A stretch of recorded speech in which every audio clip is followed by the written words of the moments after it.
Today I have a quick, short, fun video for you about where to find inspiration if you are lacking it. I know that so many of us, myself included, sometimes really struggle when they come to the blank paper.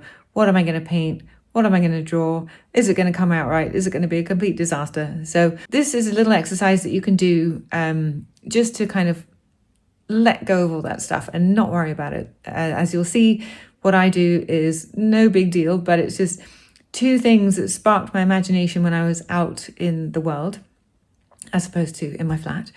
I'm just going to put them together and come up with something quick and fun, just to get myself rolling. Because it's been a while since I've been sat at the table to draw or paint, because I've been taken up with admin stuff and with computer stuff. So this is just a quick and fun exercise that you can do. So the two things that sparked my imagination were, one, I went out for pizza one night with a friend, and the shirt that she was wearing was absolutely gorgeous. It was squares of watercolors. Some of them were dark, some of them were light. They were kind of a muted color palette. I'll pop the photograph on the screen of the shirt because I asked her later to send me a picture so I could show it to you, because I had this video in mind. There it is. See how gorgeous it is? And then later that night, I was out walking my dog and I walked past these big bins, and somebody had spilled a bag of tortilla chips and they were spilled out on the floor in these triangular shapes. And I thought, that looks so nice. I just loved it as a pattern on the ground. So I was like, if I put the two of those together and made a kind of tortilla chip pattern with the colors of the shirt, that could look quite nice. And even if it doesn't turn out to be amazing, at least it's just a way of getting the paints open, putting the paintbrush on the paper and getting back into it, letting the ideas roll and having some fun. I'm planning on doing a series of short inspiration videos that show you that you can really get inspiration from anywhere and how fun it can be. So this is the first one. Let's do it. So here we are at the desk, and I'm going to use this watercolor sketchbook that I made a few weeks ago.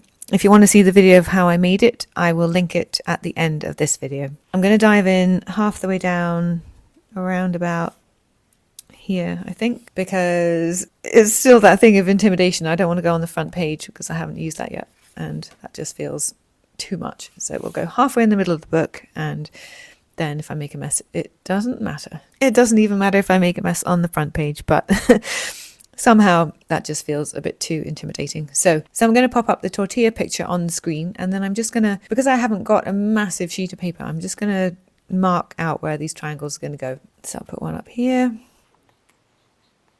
And obviously this is just completely randomish. Doesn't need to be exact. So that's a random pattern of some triangles, and I can always put more in later if I want to. Now for the colours. I'm going to use some of the colours in this Gallo palette that I have. This Icelandic red earth, probably the Van Dyke brown, maybe the tourmaline, and the slate grey. And then I'm also going to use the colours that I got from Zecchi, which is this watercolour shop here in Italy, in Florence, that they make their own watercolours. And I swatched out the ones I got a few weeks ago, which are these colours here. So I'm probably going to use the brown, the Caput Mortem, the Dragon's Blood, and the yellow green. And I may also choose the copper blue from the Gallo palette. So let's get going. I've got those Zecchi ones are in here in the middle. So pretty much I can use the whole of this palette, but there is one more I wanted to add, which is this Tundra Pink. I got this after having seen somebody else's swatching video, and I fell completely in love with it. And I haven't used it yet. Can you imagine? So I thought this would be a perfect place to use it. So I'll put some of that in here. If I can open it. Oof. Ah, this is going to be one of those ones I can't even open. Oh my goodness. Whoa. I might have to get some pliers. Okay, here it comes. Okay. All right, so I'm looking forward to using that. So how many have I got? 1, 2, 3, 4, 5, 6, 7, 8, 9, 10, 11, 12, 13, 14. So I'll do the first 14 and then I will surely add some. How many colours I've got? 1, 2, 3, 4, 5, 6, 7, 8, 9. Okay. All right, let's get painting in no particular order with the colours. I'm going in first with the Dragon's Blood. That's such a great name for a paint. I want the colours to be fairly solid.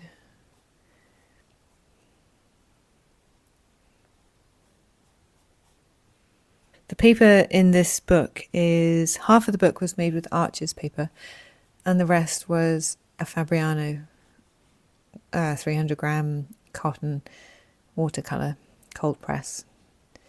So I had the Arches towards the beginning of the book, and so we'll be on the Fabriano paper here. Okay, let's go in with the Caput Mortuum.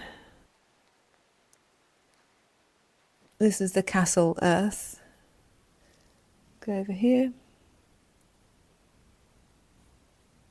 That is such an incredibly pigmented watercolour.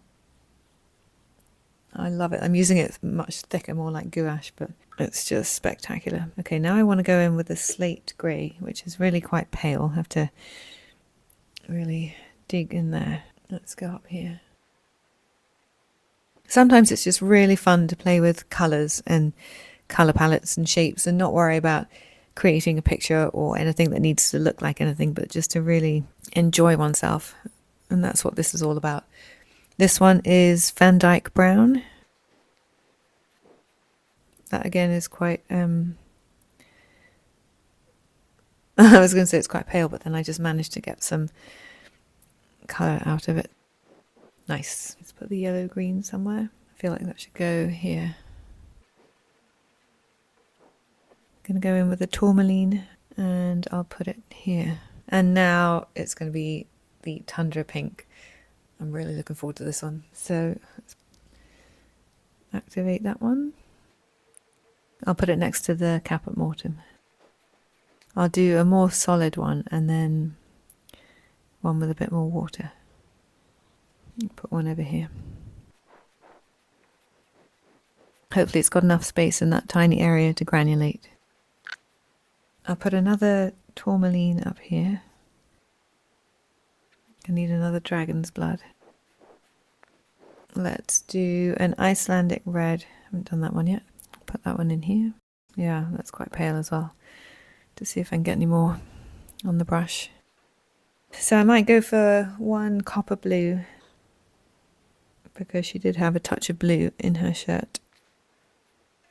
I'll do another Caput Mortuum.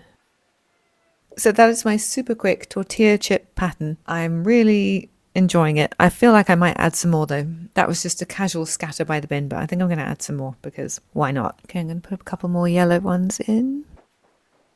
And then I'll just add a bit more water to the brush and put another one in here, over here. So this one will be paler. I think I'm going to have some Icelandic red earth over here. And over here. Let's do another Tundra Pink down here. I'll put another dark Castle Earth over here. And I've got two more spots. I'll go for a tourmaline over here. And then I feel like I should put another copper blue in the remaining spot. So I'm going to wait for that to dry. And then I'm going to take it over to the scanner, put it into Photoshop and just play around with it and see if we can make a pattern.